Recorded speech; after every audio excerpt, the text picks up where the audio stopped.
Παιδιά, κρατηθείτε καλά. Bombenzyklen, gefährlicher Schneesturm kommt. Από χιόνια, αέρδες, βροχές, δεν ξέρω εγώ τι.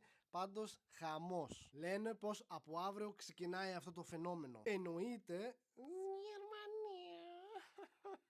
Για να είσαι και εσύ ενημερωμένος με τα νέα της Γερμανίας και live streams από Ελλάδα και από Γερμανία, πάτα εδώ το συν, είναι τζάμπα για να είσαι κομπλέ. Σε ευχαριστώ πολύ. Δείτε εδώ για να μην λέτε ότι λέω μαλαϊκίες. Απάνω, να, δεν μπορώ να το δω με το δάχτυλο εδώ. Bombenzyklen, gefährlicher Schneesturm κτλ. Alarm.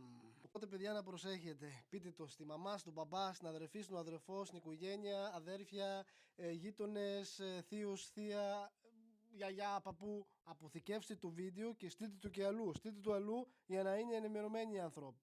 Ακολούθησες, πάτησες το συν εδώ πέρα ή το ξέχασες? Το